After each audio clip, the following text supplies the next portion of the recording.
Good evening, race fans. Welcome to TRTN and welcome to round 5 of the NLRL Sunday League here in Season 2 of what has been a fantastic championship to cover. I, of course, am Regan Clark, and you join us from a nice, bright and sunny set of conditions here in the early morning for free practice here at the Circuit of the Americas in Austin, Texas. Founded in 2010 and opening for in time for the 2012 Formula One United States Grand Prix. The Circuit of the Americas is one of the most successful venues in American motorsports history, not losing a single series permanently off of their calendars.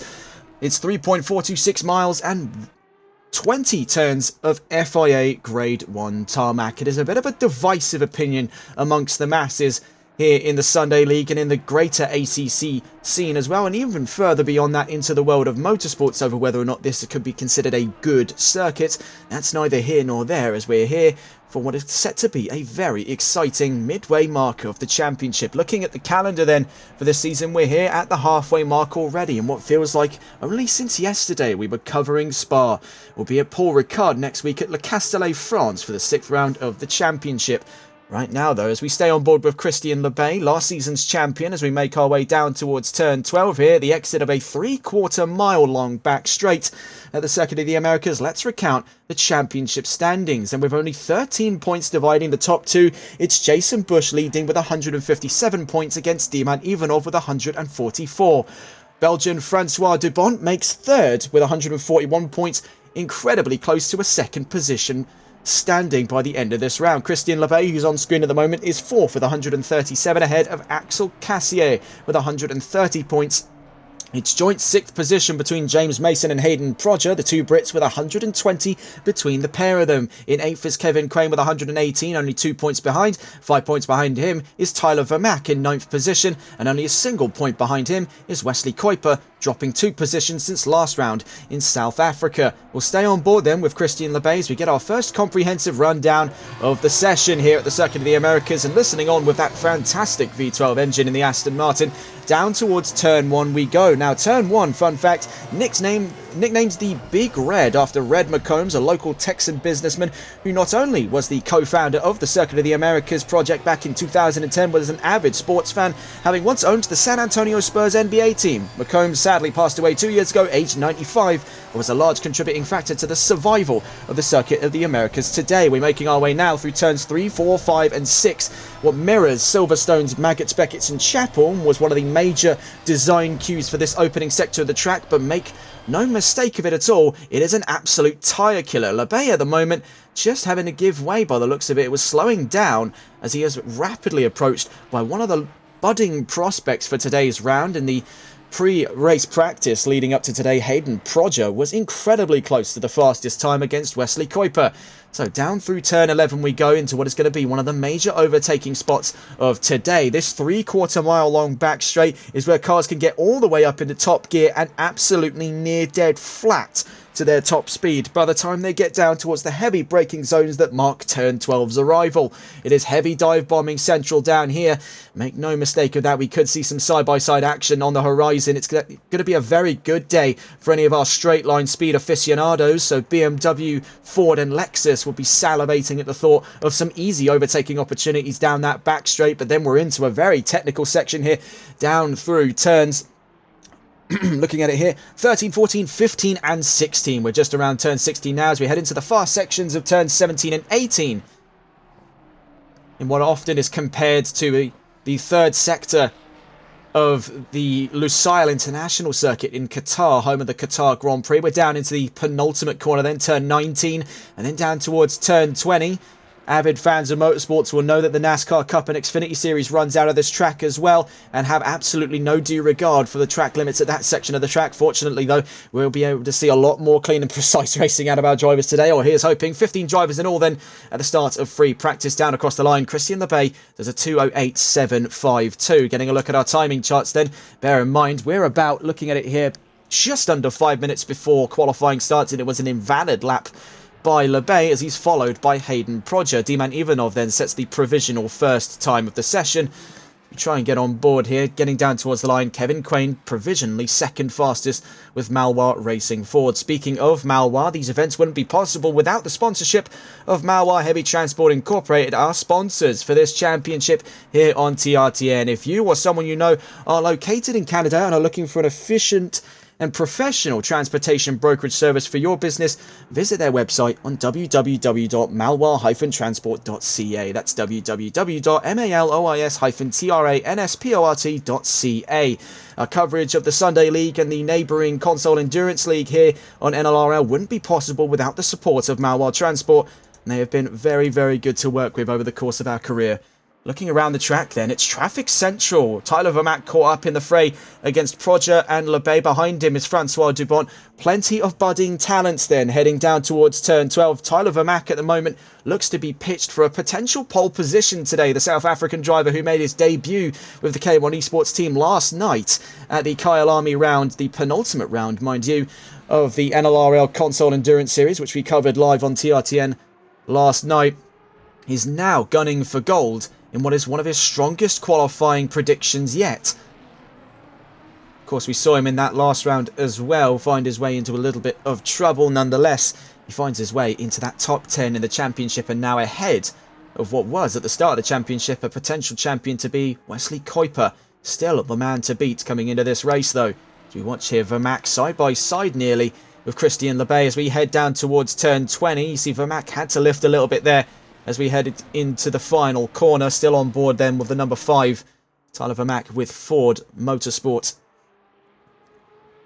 And it is curious to note as the season has progressed, and this has been a curious case we've been studying since the very start of the Sunday League, is the growing influence of the Ford Motor Company. Looking across the grid, there are more and more present sight, slowly replacing the very popular choice that is the Ferrari 296. Now, of course, we've gone at length here on TRTN to discuss the very recent and apparent success of the 7th generation S650 2024 Ford Mustang GT3, as it replaces Ford's legacy of GT cars after the 2016 second generation Ford GT took its win and Ford's last win in the GTE class at the 24 Hours of Le Mans in 2016, a first and third finish for Ford Performance, of which they are looking to keep the ball rolling in the latest year with their Mustang, now in the hands of Proton Competition in the World Endurance Championship, and right now, as we're seeing on our screens, in the hands of Tyler Vermack.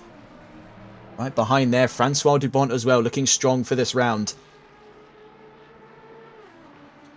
Taking a look around the track then, we see also another budding Ford Mustang, Axel Cassier, a very strong drive from Belgium. He's predicted at a top 10 today as well. In the background, we can see Mike Wade, who's provisionally third fastest. Another Ford Mustang here, Julio Bahena from the United States of America, making his way down through turn 2, just out of Big Red at turn 1.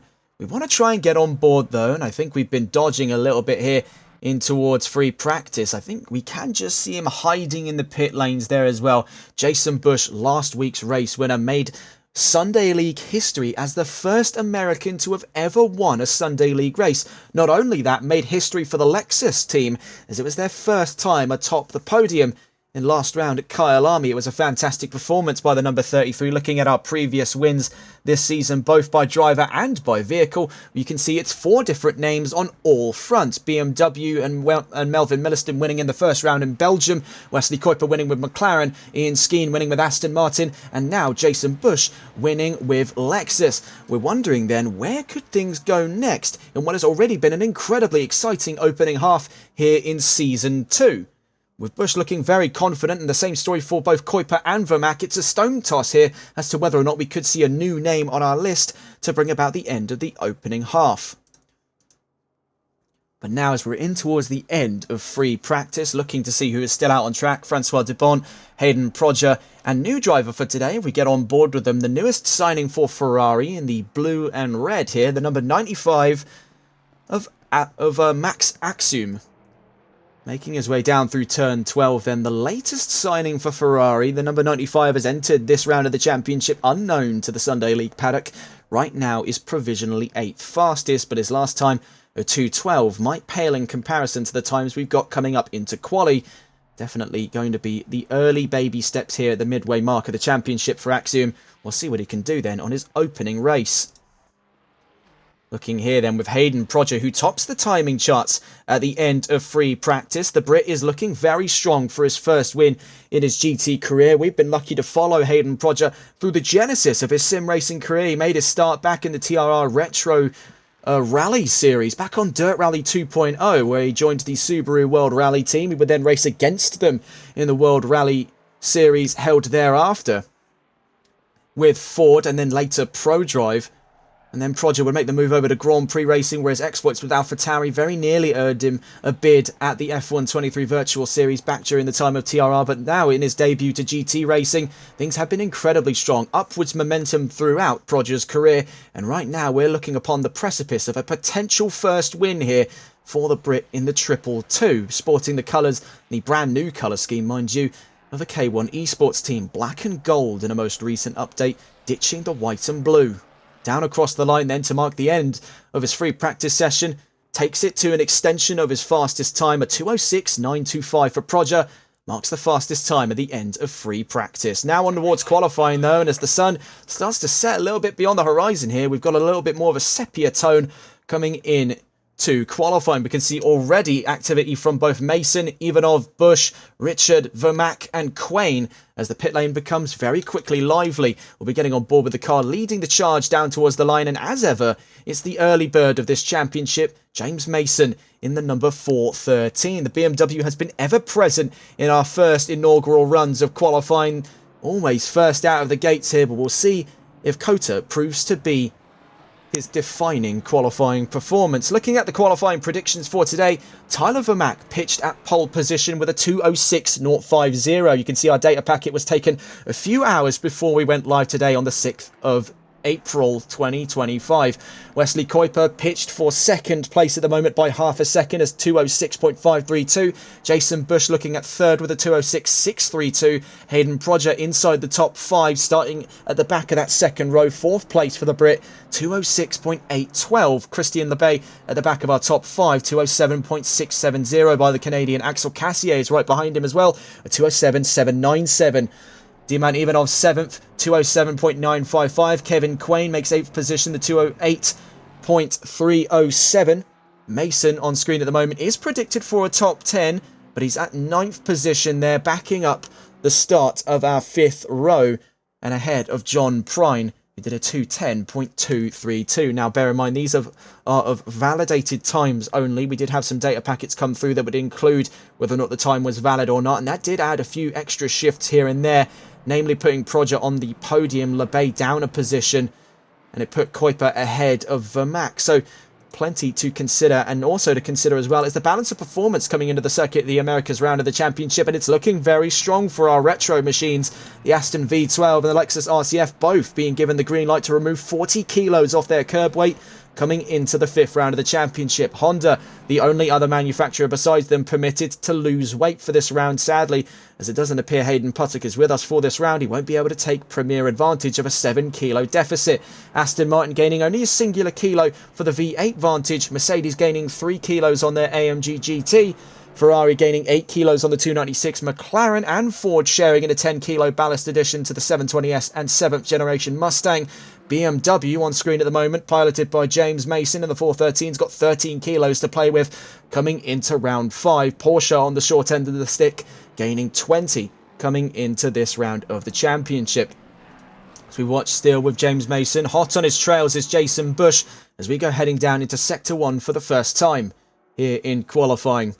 And whilst we do watch on board with these two at the opening of our qualifying shootout for the halfway mark of the championship, let's quickly recall the news for today. And obviously the most recent news to have come through is that Max Verstappen wins the Japanese Grand Prix in Formula 1. It's the Dutchman's first win since Qatar last year.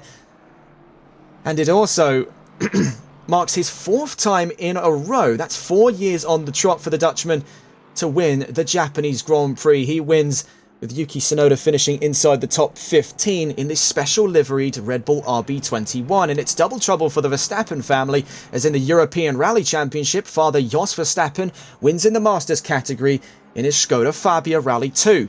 Overall, it would be Nikolai Gryazin winning the Rally 2 category, with Johan Bonato in second and Jose Suarez on the podium for his home rally. Tristan Charpentier wins with Ford in the Rally 3 category. Within the Junior ERC, Sergi Perez wins in Rally 4 in the Peugeot 208. And that rounds out a very short news session for today as we come into Sector 3 on our first qualifying laps here.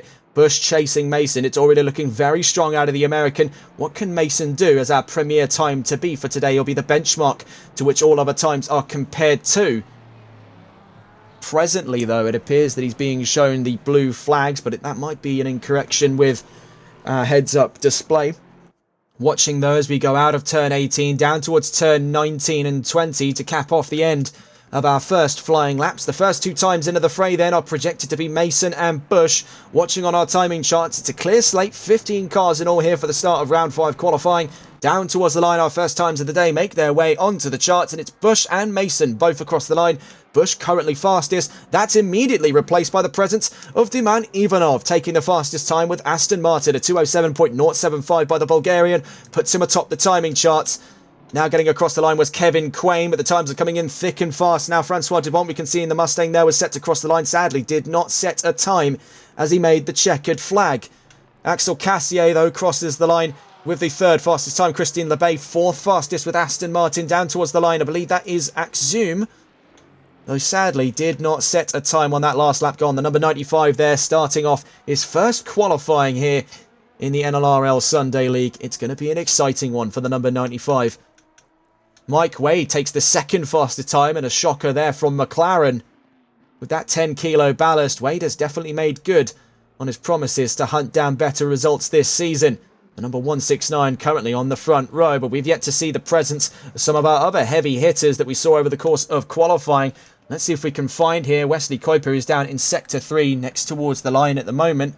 Further up the road from him appears to be Julio Bahena, making his way around turns 17 and 18. We're quickly on board then with the Flying Dutchman. Wesley Kuiper, an aficionado of great qualifying times, but a myriad of poor results over the course of the last 2 weeks have spelled many a distrust in his capacity to deliver on great results this season. He's been beside himself on these results over the course of the last 2 weeks, even questioning his future within the sport. Nonetheless, grit and determination gets Kuiper into round 5 of the championship with a point to prove. And down towards the line at turn 20, we'll see the first of his laps today in the 111, sporting the old colour scheme of K1 Esports as he makes the checkered flag there for the 206.222 time, 8/10 faster than Ivanov. A message to be sent indeed that Kuiper is here to stay. Looking around the track at the moment as we go barreling 2 cars in all, it's 2 Mustangs leading the charge there. Kevin Quain and Francois Dubont will stay on board with the trailing Belgian who's yet to have set his time. We can see in the background as well is Hayden Prodger, so 2 more times to make the charts here. The number 4 and the number 222 out through turn 20, then following with Dubont as he's the first to set the time of the 2 down across the lines, currently 10th. Moves up to 3rd, Prodger right behind him, goes up to 2nd. A brilliant opening time there by the Brit and by the Belgian to put themselves in such competitive stead. That puts Dubont down to 4th, reluctantly behind Diman Ivanov, but on the 2nd row. We can see it's only a single 10th of a second that divides 3rd from 4th there. Yet to see times at the moment from Tyler Vermack as he crosses the line on an invalid last lap to take to the track once more. Julio Bahena has also yet to set a flying lap time. He's out through turn 12 at the moment. The number 18 from the United States making his way into Sector 3. Trouble for Francois Dubont as he comes back into the pit lane. As you can see already making his way back out on his next stint, the 706 of Kevin Quain. And already, in what seems like only the blink of an eye, Wesley Kuiper is back into Sector 3, looking to extend on that time. Now, it was Vermack pitched at pole position, but not if Kuiper has anything to say about it, and by the looks of his attitude coming into the opening laps of qualifying, he absolutely does. 111 has been flying since the word go here in quali. We'll see exactly where the penny drops in approximately 11 minutes 45 seconds time. Down through turn 19, it's going to have to be pitch perfect for the 111 to improve on its time. Out through turn 20 we go, down towards a very short run, mind you, to the checkered flag here. The start-finish line brings about the end of his flying lap. Is it into the 205s for Kuiper? Sadly, not this time around. Prodger's out through the big red at turn 1 to mark another flying lap on the horizon for the 222. It's a fantastic start for qualifying then for the Brit. Now looking on with Diman Ivanov, one of our budding cars for the front row. The Bulgarian had a very strong message to send at the opening of qualifying there, already taking that provisionally fastest time and is not too far away. But with Jason Bush taking third off of him, can he strike back out of turn 20? Sadly, not in time there after that lap gone. Jason Bush, though, will relish in being ever closer to the front row in a car with such splendid straight line speed. Lexus will really have a good time here. And we can see, actually, looking at our timing charts, that is a dead perfect match of the times there. Looking at our timetables, looking between these two, a 206.480 between Prodger and Bush. That is exactly down to the thousandth perfect between the Ferrari and the Lexus. It's a grand qualifying opener then, as we're not even halfway into the session. Looking around the track then, we're just going to quickly catch on board with fellow Aston Martin Marian Stoyanov as he takes to the line there and in to 14th position. A 2:11.287 was his last time there as he crossed the start-finish line. Looking around the grid at the moment, Christian Lebay and Francois Dubont in close proximity to one another as they go barreling 2 in all down towards turn 19 and 20. Soon to take the start-finish line here at the end of their current flying laps. It looks to be an invalid run between the pair of them. We'll see if any of them shift positions down across the line. Neither Lebay or Dubont seem to budge from 8th and 6th respectively. We'll get back on board then with the next driver to the line. And we can see at the moment Julio Bahena and Hayden Prodger side by side. Bahena looking to take his first flying lap time here. Prodger's across the line on his last lap was a 2:06.480. Wasn't enough for an improvement over Wesley Kuiper, who is very quickly across the line now. A 2:05.935 by the Dutchman then. The first of our 2:05s in quali. That is a very strong message to be sent. He's been finicking with that car over the course of the last couple of days. There's been mounting frustration in the offices of Kuiper over getting this vehicle in line for round 5 of the championship. It has been a very, very tough week for him to compete not only against his own psyche coming into this round. He's had very low spirits after Kyalami, but he's come back both arms swinging into round 5 of the championship. A little bit of overcast starting to creep its way in here at the end of qualifying. No current indication as to whether or not a wet race is on the horizon here, but as we've seen in the last couple of times we've been to Austin, Texas, it's been nice, bright and sunny. So to see a wet race on the horizon is absolutely a bit of a scare. The number 19's down across the line. We're going to quickly catch on board with them then. It's Latchok Richard in 13th position with Porsche. It's going to be a tough round then for Richard. He's having to deal with that 20 kilo ballast addition for Porsche coming into the 5th round of this championship. Balance of performance has not been kind to Porsche coming into this leg of the championship. He'll be dealing with quite a lot then in those corners. The Porsche, pound for pound, is one of the most manoeuvrable cars at this circuit, so it's any a surprise then that a 20 kilo ballast is heading his way. We'll see what Richard can do though when the lights go green for the first time here in the circuit of the Americas. Checking in with Wesley Kuiper, who again, in the blink of an eye, is back in Sector 3. He makes up so much time through Sector 1 and 2. By the time he's down at Sector 3, it feels like barely a second has passed here for Kuiper. In a very, very strong qualifying by the 111 today. Having a look around the field then to see where our next times are coming from. The next car currently on a valid flying lap is Axel Cassier, the number 63 with Ford, making his way down through turns 13 and 14.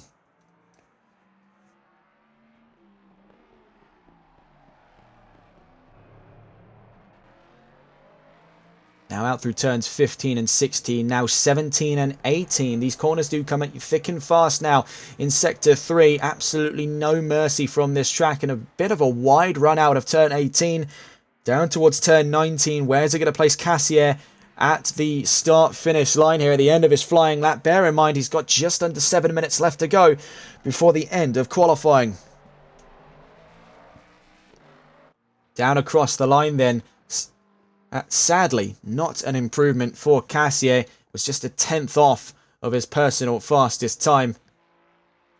Looking around the field then, the next car towards the line is Latchok Richard in the number 19 Porsche 911. We caught up with him on the start of his flying lap, then the Hungarian down through turn 19 and towards turn 20.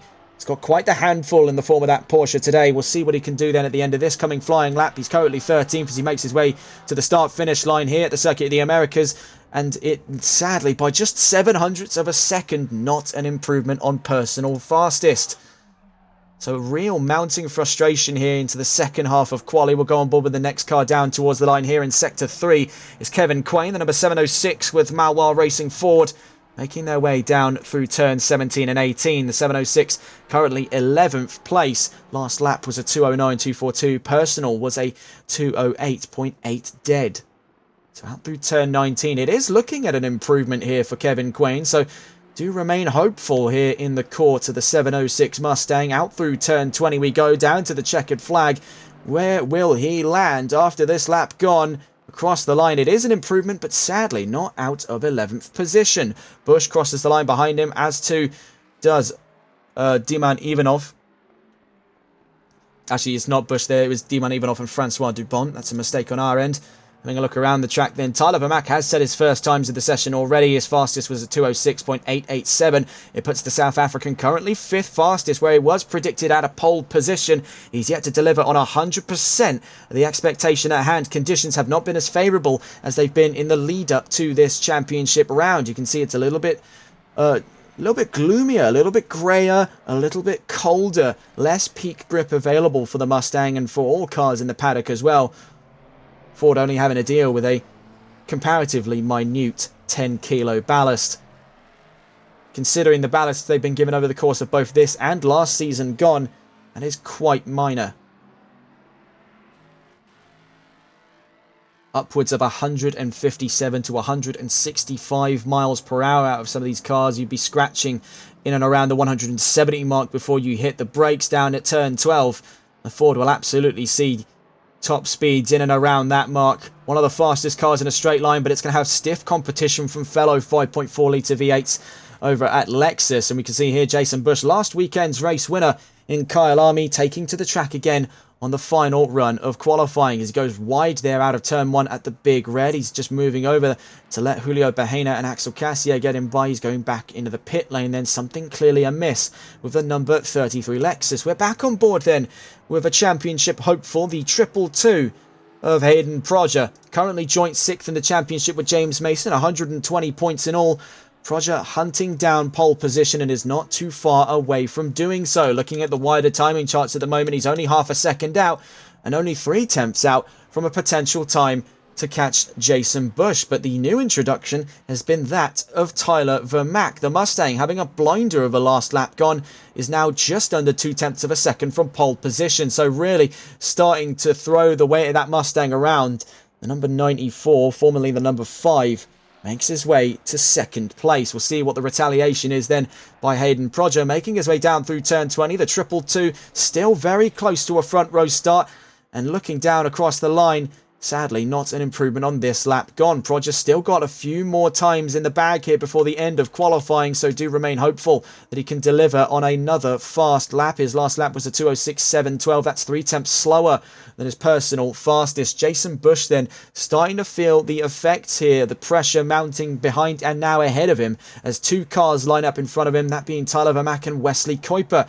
Tyler Vermaak's looking to make himself the 5th driver this season to have won a race, making name number 5 and car number 5 as well, as it will be Ford's first win since Indianapolis last season.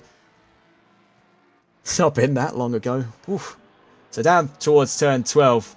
Back on board with Vermaak, and it's looking very strong. The South African at about 0.3 of an improvement as he makes his way around turn 12. A bit of an odd run around the apex, could scrape some time away, and he's into the positives there as he makes his way to turns 13 and 14. So whatever he's got it absolutely nailed between turns 11 and 12. It all starts to fall apart here in the technical sections at turns 13, 14, 15, and now turn 16 as he rounds towards turns 17 and 18 on the horizon. Sector 3 has become the Achilles heel of Tyler Vermaak's performance. It's where the Ford is repeatedly outshone by McLaren's offerings. The 720S has been absolutely imperial for performance coming into today's round.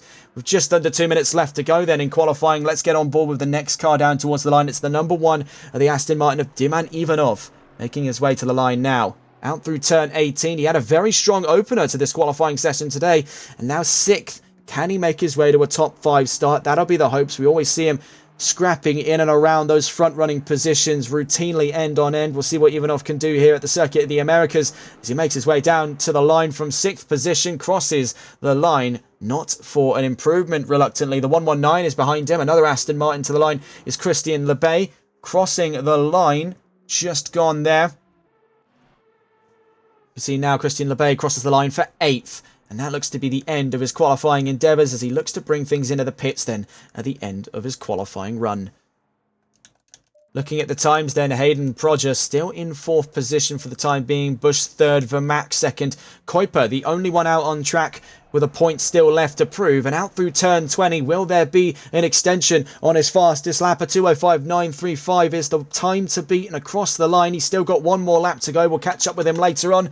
So let's see our next times down towards the line. It's the 4:13 leading a 3-car charge. Behind him there, the number 169 of Mike Wade. We're watching now with the BMW of James Mason, who backs up the top 10 positions here in round 5's qualifying.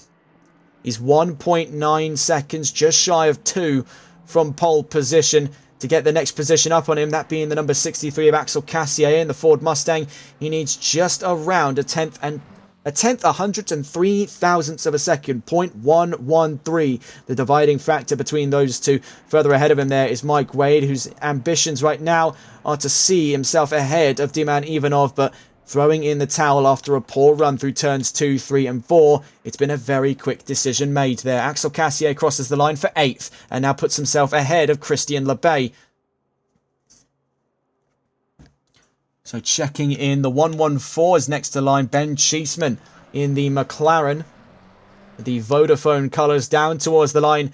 Crosses the line, having yet to have set a time, or a valid time at that. He'll start from 16th position. Bahena crosses the line 12th. Wesley Kuiper on pole position then is down into sector 3. Only a handful of drivers left to potentially set new times here. Kuiper now leading the charge of what is 3 cars left. Behind him is the 413 of James Mason. And the number, I think that is the number 63, if memory withstands. No, it's not. It's actually the number 95 of Max Axiom.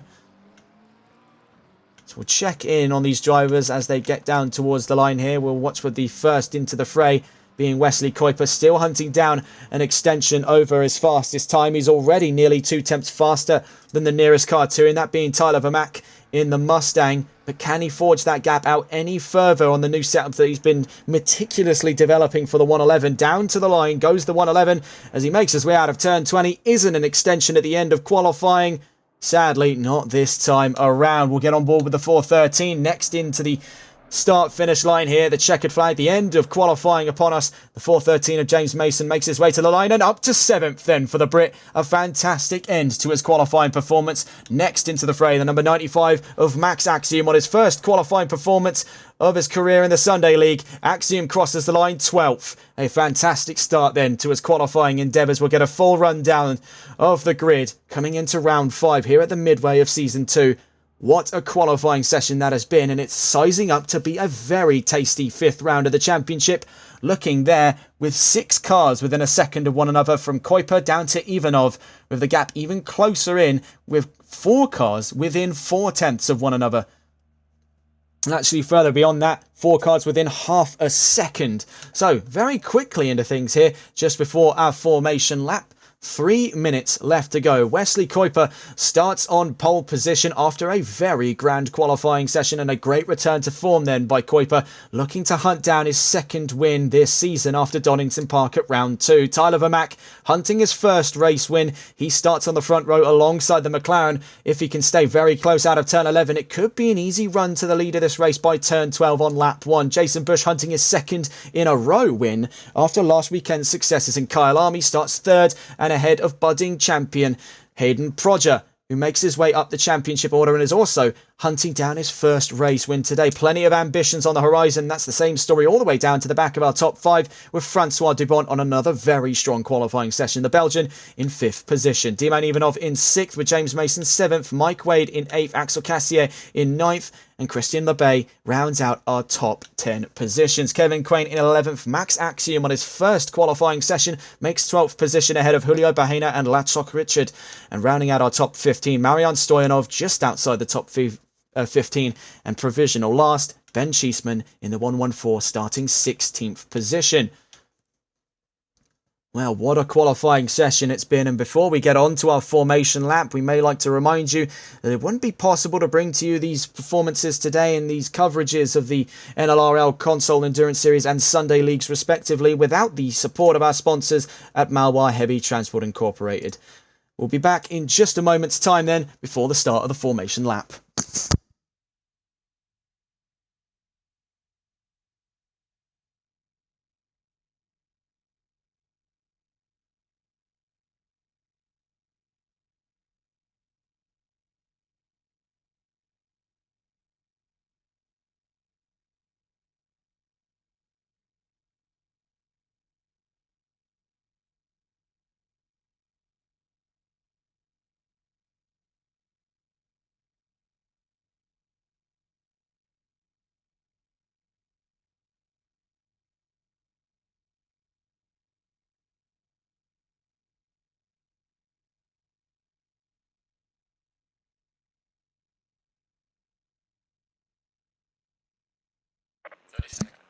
With a 30-second warning being given, then it's time for the formation lap here in round 5 of the championship. Riding on the back then of a fantastic qualifying session today, the ambitions are high between Kuiper, Vermaak, Bush and Proger in our top 4. Taking us away then, we're watching on board with the 111 of Wesley Kuiper for the start of our formation lap here at the Circuit of the Americas. 16 cars in all, so a slightly lower number of vehicles available today as opposed to the start of the championship back at Spa-Francorchamps. Nonetheless, we'll be getting on towards the midway very, very shortly here. Kuiper takes us away. Alongside him will be Vermaak, both with a very, very stark point to prove here. Vermaak gunning for gold, Kuiper gunning for his second win, looking to fight against the tides here. He was fighting against his own psyche coming into this race, potentially looking at quitting the Sunday League, but he's back with a vengeance down into turn 1 and leading this crowd of cars in towards the 5th round start. Jason Bush is looking to impress here. It's his home race for the American and has already made Sunday League history last weekend in Kyalami to become the first American driver to win in the Sunday League, and also bringing Lexus their first victory, adding them to now the 5th manufacturer to have ever won a race in Sunday League.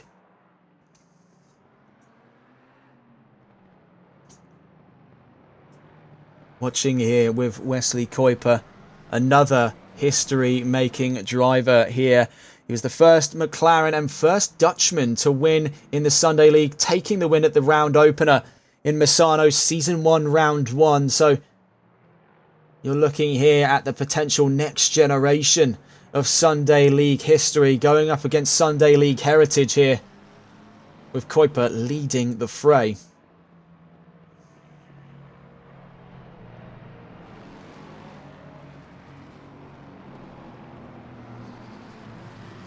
Looking down the field then, having a look at our drivers inside the top 5, all of them with points to prove. Tyler Vermaak, of course, in one of the strongest qualifying performances we've seen in a good while.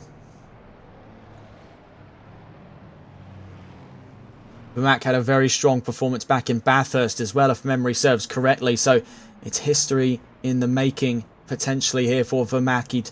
If he can take the checkered flag first amongst the fray, he'd be the first South African to do so, making history end on end. It'll be the first time Ford would get their win as a manufacturer since Indianapolis last season at the hands of Martijn van Manen.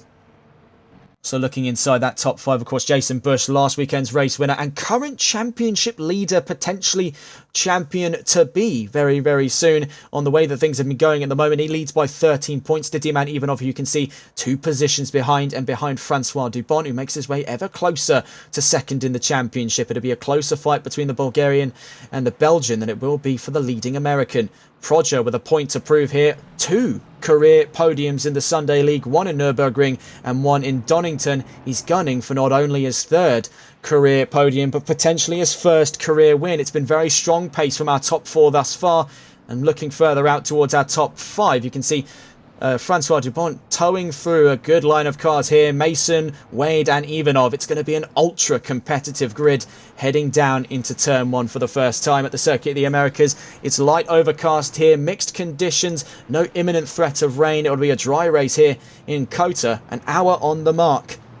Very, very shortly. Watching then with Kuiper and Vermaak, who marks our front row. Bush and Proger behind them. Dubont and Ivanov makes the 3rd row in what is a grand show of vehicles there. Looked like a disconnect in the background. Looked like something could have gone wrong down the line for one of the cars amongst the grid there. I think that sorted itself out. Nonetheless, we've less time to think about it as we're now very, very close to the start here of round 5 of the championship. Wesley Kuiper will bring us 16 cars in all, 8 cars on either side of it, out through turn 20. Shortly down to the line then in the Lone Star State here in Austin, Texas. The Circuit of the Americas gives rise to the halfway mark of the NLRL Sunday League Season 2. And as we go rolling slowly down to the line, without further ado, ladies and gents, getting on for the halfway of Season 2. We are green and racing here in the Lone Star State, and already a fantastic start by our front row. You can see Jason Bush very quickly in hot pursuit down towards the big red at turn 1.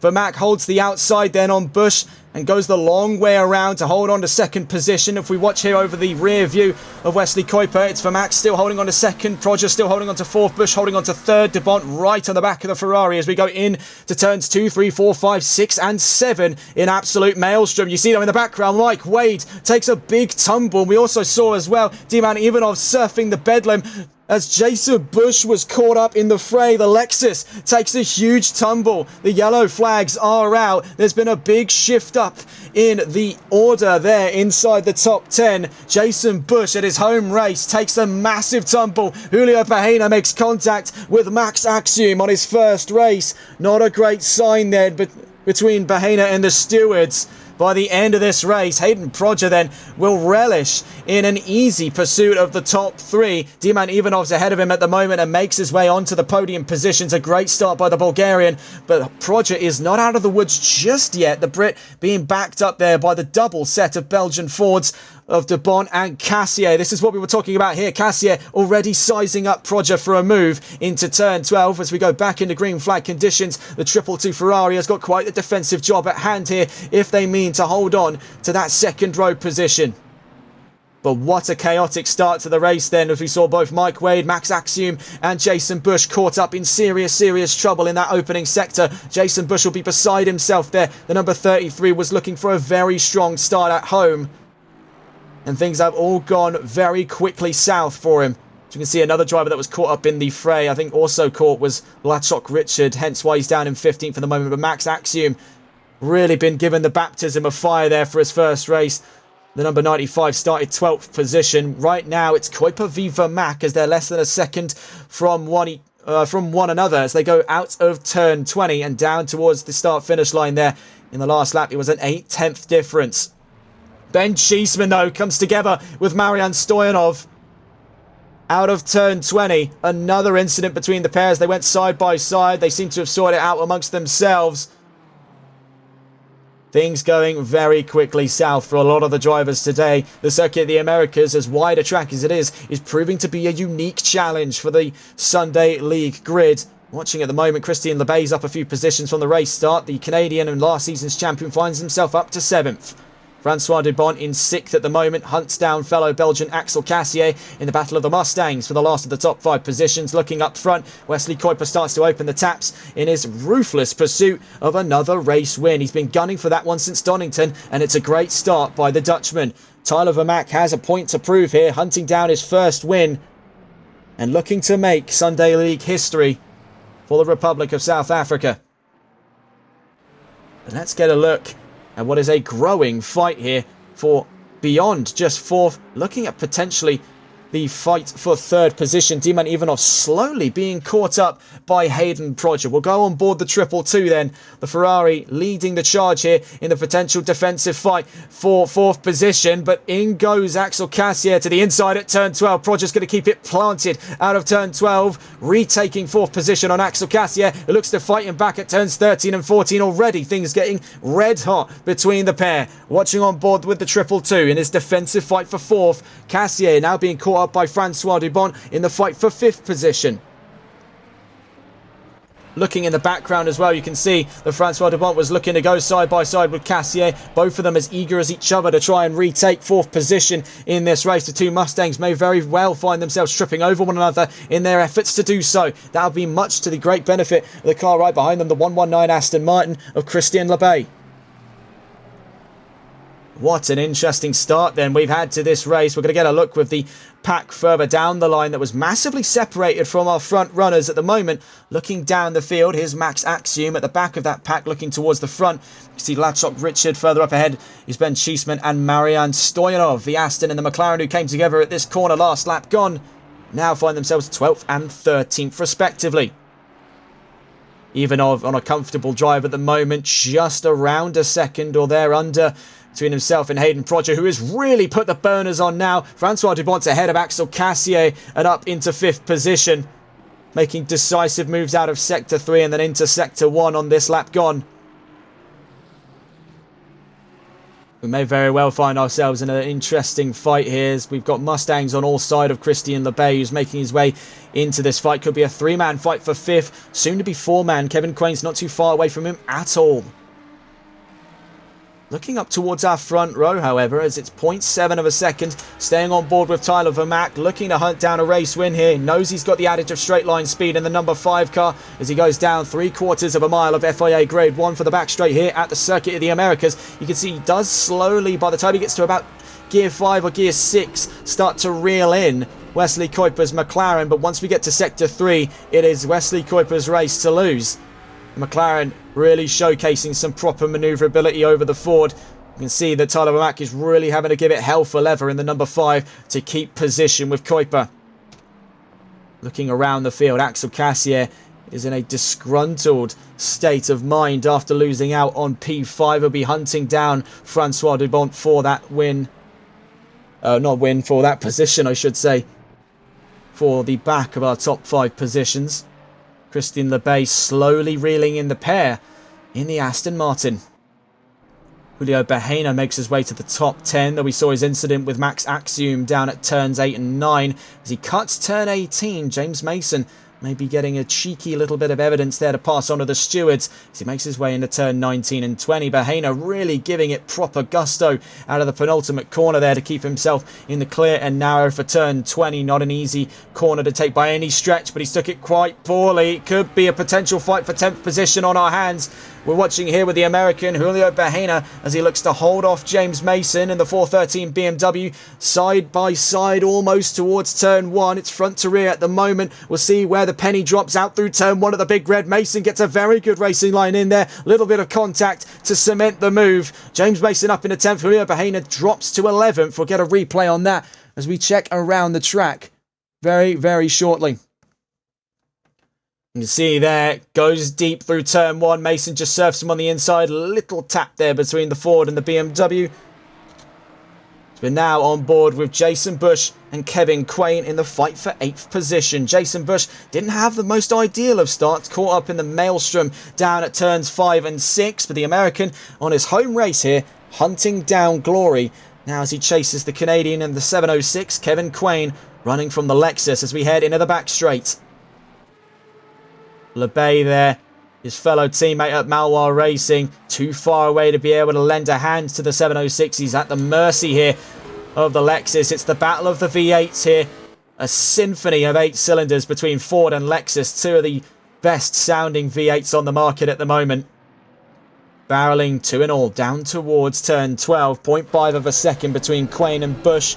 As we make our way into Sector 3, you can see whatever did happen to Jason Bush's Lexus. He's having to keep things a little bit more delicate into Sector 3. Could be an indication of some potential steering and suspension damage. We're not entirely sure what kind of damage he sustained. We know he definitely didn't make his way towards the Armcos at the far side of the track. Plenty of runoff here at the Circuit of the Americas, and nearly putting it side by side. It actually looks to be side by side out of turn 18. Bush looking to get the leg up here on Quain as we go down into the penultimate corner. It's contact between Bush and Quain out through turn 19. It's gone from bad to worse for Jason Bush at his home race. Looking here side by side on the run down towards turn 19. We're out of turn 18 at the moment.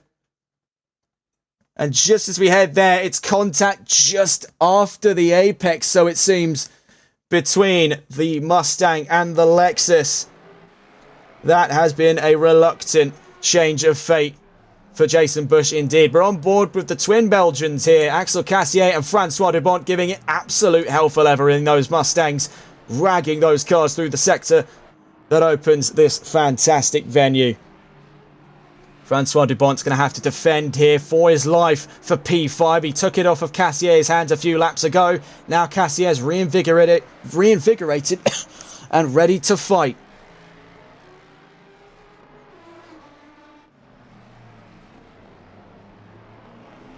You can smell quite a lot of smoke outside I say recording studio, my room.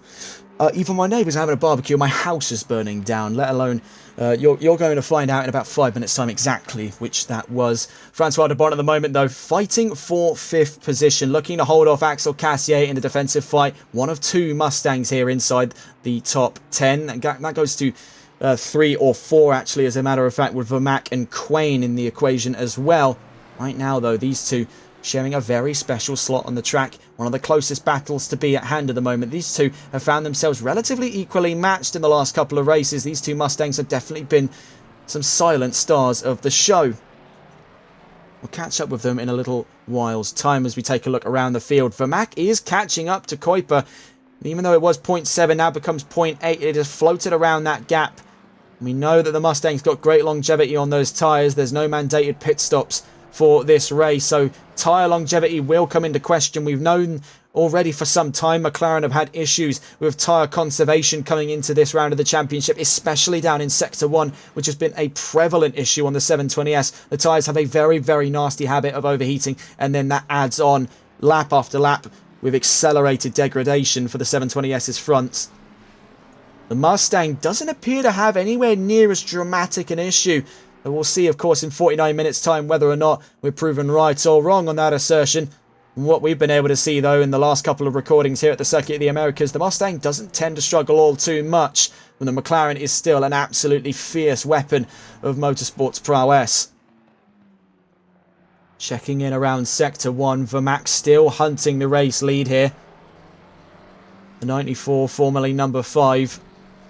0.7 of a second as we make our way back down towards the crucial turn 11 and 12 complex. That 3/4 of a mile that separate the pair of them is where the Ford really gets to open the taps here and shine. V8 versus V8 yet again, but twin turbos are giving Wesley Kuiper a much needed boost out of most of those corners. You can see in the background at the moment, things are spicing up in the fight between Dubont and Cassier. We're in vital slipstream range. We're watching now the attacking perspective Axel Cassier in the fight for 5th position against Francois Dubont. Barreling down towards turn 12. He has got the slipstream there, so reeling, but it might be just too far away for Axel Cassier to try anything too crazy for a move at turn 12. Dubont very nearly leaving the line open. Kept centre mass of the road there at turn 12, denying Cassier any kind of leeway. He knew that the 63 would be able to carry a little bit more momentum than the 4. It's very, very strong defence at the moment by Francois Dubont, but Cassier is constantly keeping the pressure on him since he took that position a few laps ago. He'll be vying for 5th all race long by the looks of it. Hayden Prodger slowly escaping from sights, now 3 seconds up the road from Cassier. So we go down into turn 18 and 19.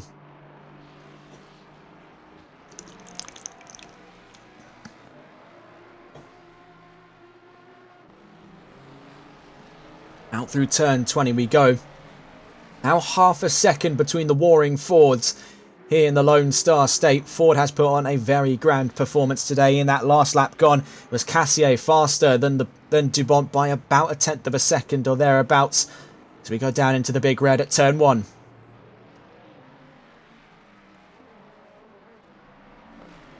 We're nearly a quarter of an hour into the race already, and things have been a very peculiar state of affairs, especially for drivers we were otherwise expecting to see inside our pivotal top 10. It's been a race to forget for Jason Bush, but he'll still be on the comeback drive right now at the back of the top 10.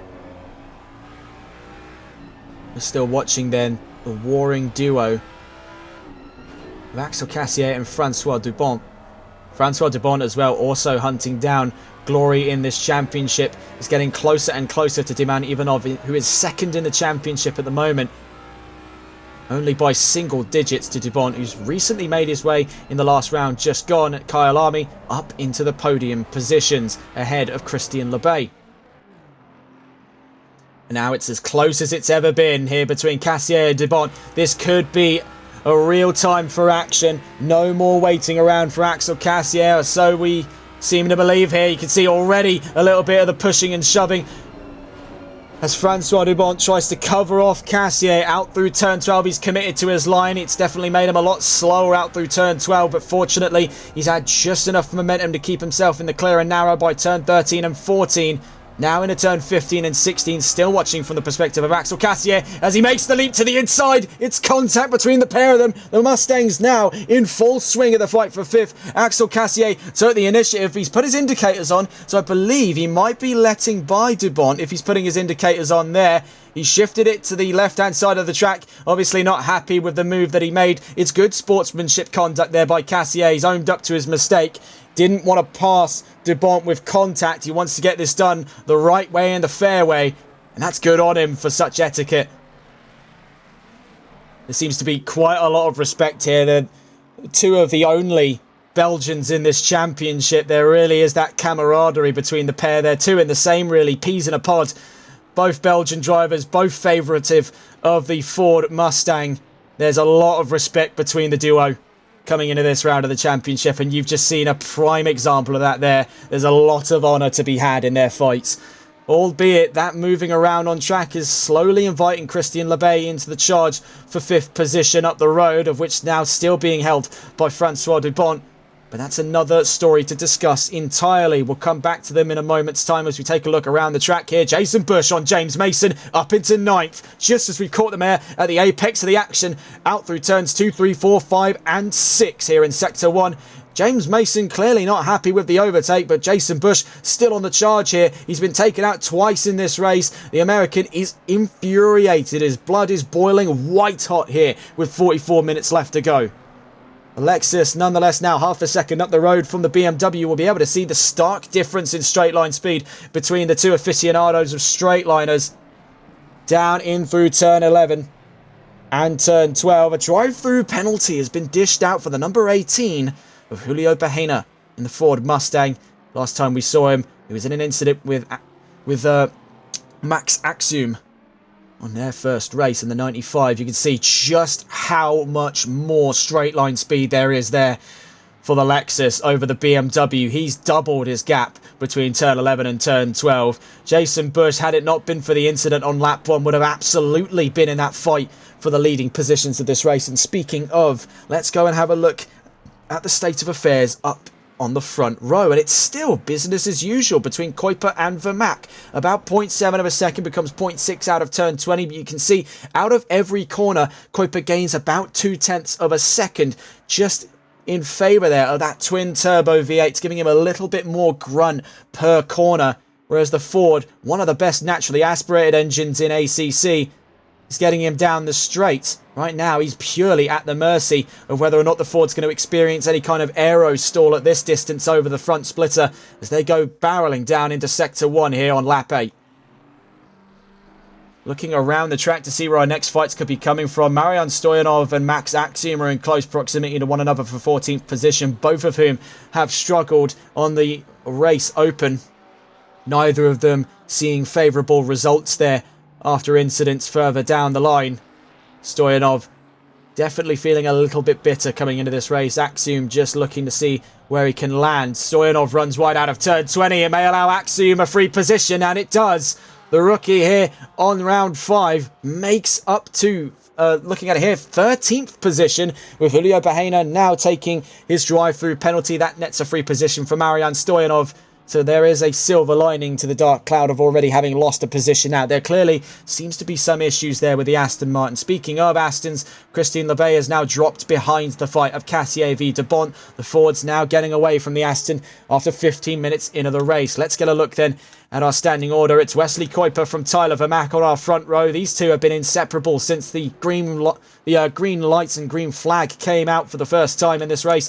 Diman Ivanov makes third position ahead of Hayden Proger. There's a 3-second gap between the pair of them as he's slowly being caught up by the warring duo of Francois Dubon and Axel Cassier in 5th and 6th. Christian Lebay makes 7th, Kevin Quain in 8th, Jason Bush 9th, and James Mason rounds out our top 10 as he makes his way down through turn 12. Ben Cheeseman makes 11th position. Latchok Richard with Porsche makes 12th ahead of the new signing for round 5 of the championship, Max Axiom, who we saw get the move up to 13th ahead of Marian Stoyanov. Mike Wade makes 15th. Julio Bahena, after that drive-through, is in 16th position, dead last of the race at the moment, with 40 minutes left to go.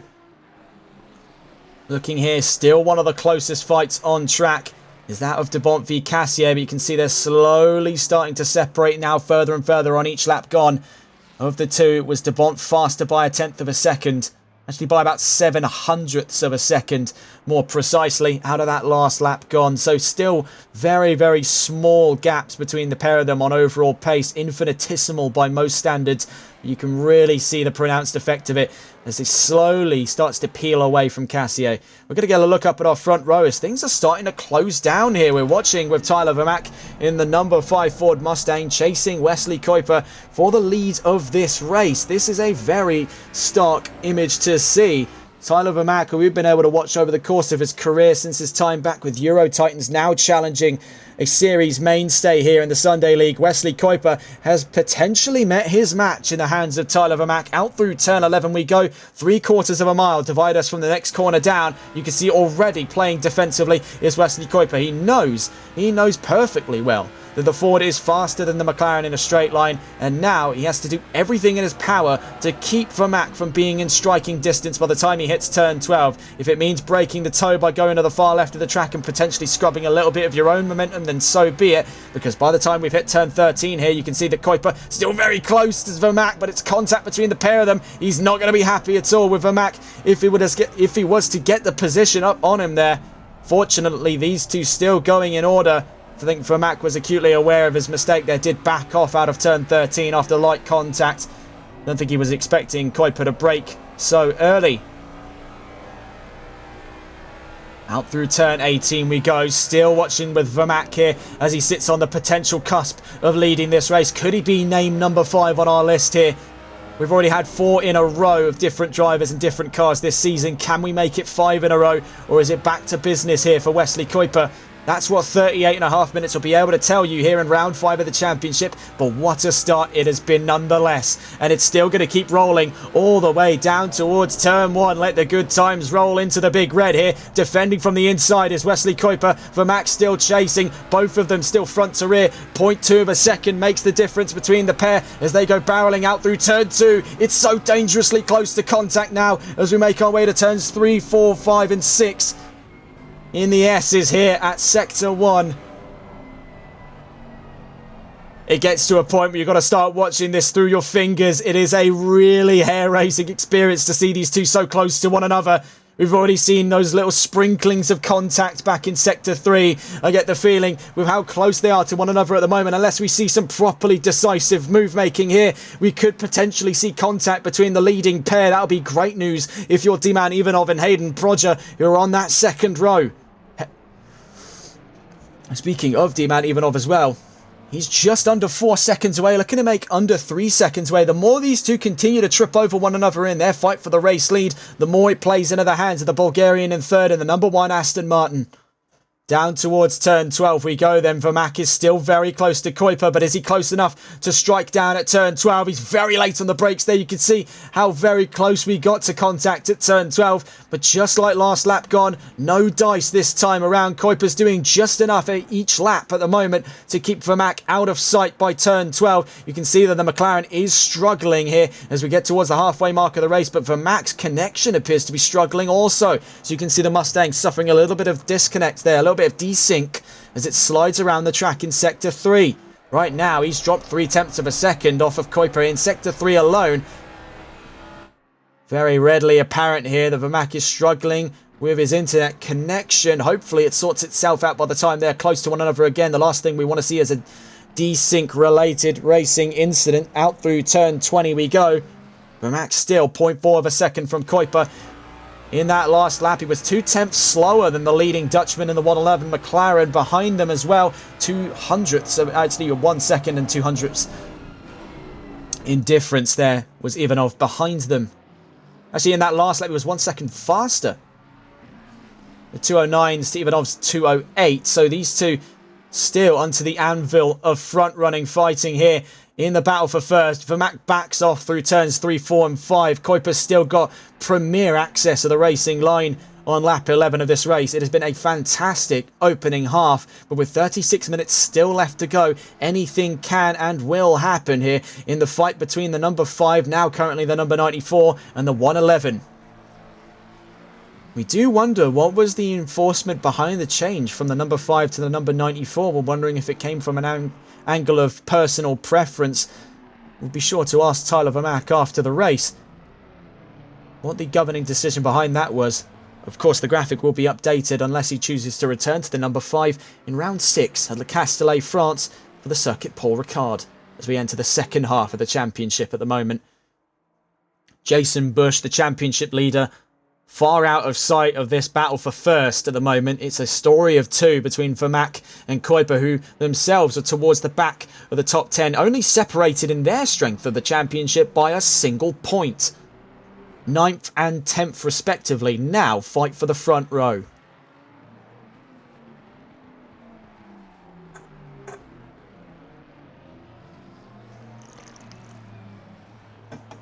We'll catch up with these two in a moment's time as we take a look around the track yet again. In the fight for 5th between Cassier and Debont, it has all but simmered down now to a 2-second gap between the two Mustangs in the middle of our top 10. Christian Lebay slowly catching up to Cassier, the imminent threat of a battle for 6th, still weighing heavy on the number 63. Bahena now up to 15th as we've lost a car over the course of this race. We're down from 16 to 15 cars since the last time we took count. Jason Bush hunting down Christian Lebay has now brought it to under 10 seconds. It's actually now just around under 8 seconds for the American. Still hunting down potential prospects by the end of this race for a top 5 finish and maintaining his place in the championship. Hayden Prodger at the moment looking hopeful here in this round. Still on that second row. He's held position from the race start. He's held on to 4th with an iron vice here. 3.7 seconds up the road from Francois Debont, but contrastly nearly 3.7 seconds away from the nearest position up, being Diman Ivanov on another comfortable podium position. This is Max Axiom we're seeing here, the number 95. This is his first race in the Sunday League, and where there wasn't the greatest of starts, courtesy of an incident with Julio Bahena down at turn 9 and 10, he's still made the most of what little there has been for him on offer since that incident. He's very nearly in and around the position to retake 12th, 9 seconds and dropping to Latchok Richard, but Marian Stoyanov is hunting him down 2 seconds away in the number 66 Aston Martin. Having a look around the field at the moment, back on with our front row. This is now the perspective of the leading car, Wesley Kuiper in the 111. As he fights with Tyler Vermaak for first in this race. That gap has sat very comfortably around the half second to 3/4 of a second mark for the last 3 or 4 laps of this fight at the moment. Kuiper's been in a very comfortable position. He's been able to mediate control over the pace of this front row at the moment. He's really had all of the access, all of the room here, and therefore all of the choice in where he can put the car, especially in the case of trying to hold up Vermaak in the areas of the track where the Ford is definitely a lot faster. Right now, this ain't one of them, as the McLaren has proven time and time again, even though with the addition of ballast into this race, that it is an unstoppable machine. Down through turn 20 we go then. Kuiper still leads on our run into lap 13 of the race, and we're getting ever closer to that halfway mark. Pardon me there. 208.342 to a 208.267. So Vermaak was slightly faster in that lap just gone by nearly a tenth of a second to Wesley Kuiper. This is all going to add up if they keep on this track at the moment. Could see the gap drop even closer to within striking distance. Now, the critical area of attack on this track, you're looking within about 0.3 of a second on most occasions. By that point, you're right on top of each other. Even from about 0.5 of a second out, with how high commitment the braking zones are, it is very, very difficult to land a dive bomb that sticks, especially down into our major overtaking spots at turns 11 and 12 into sector 2 of the track. For the most part, it's a roller coaster ride around Sector 1, so if you can stay in position there, so long as you keep to the line, there's a very, very small chance you lose that position unless a major incident comes your way, and I think that's been the going rates here for Wesley Kuiper, where that McLaren has been slipping around Sector 1. He's just been able to hold his nerve long enough to make it to here, and he knows by this point, so long as he can continue to keep Vermaak out of the slipstream for as long as possible without making it blatantly obvious that he's trying to swerve across the track. It was a simple left to right there on the breakage of the toe. If he can hold Vermaak off just long enough, he won't be close enough to try for a move on the inside. You can see, even though he was 0.4 out, just couldn't make a move on the inside. It's still functionally suicide from that distance to do so. The number 18 of Julio Bahena is in the pit lane at the moment in 15th position. Could it be a potential DNF for the American? We're going to find out.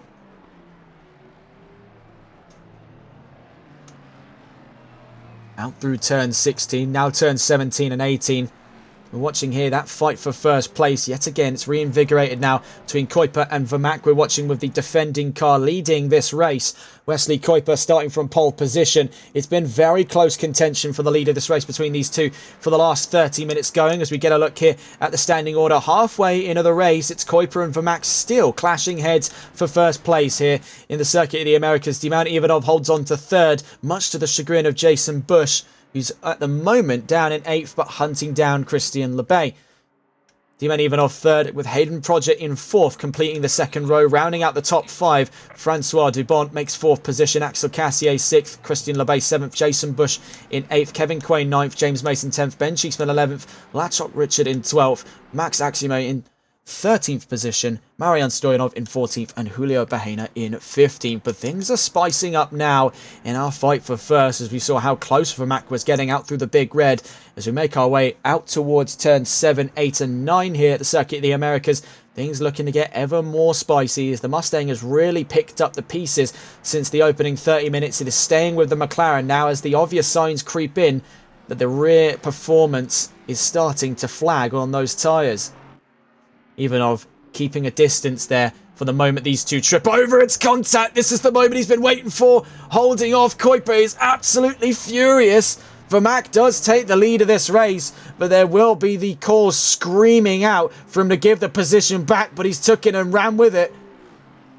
And right now, Diman Ivanov looks to fight Wesley Kuiper for second place. The Aston's up ahead of Kuiper. He's absolutely furious right now. Down towards turn 12. Wesley Kuiper bumped and passed there at turn 11, is having absolutely none of it. Tyler Vermaak will be beckoned to give that position back, but now with Diman Ivanov stuck firmly in the middle and hunting down his own respects of a race win here at the Circuit of the Americas, it has thrown quite the sizable wrench into the plans for that position to ever return into Kuiper's hands.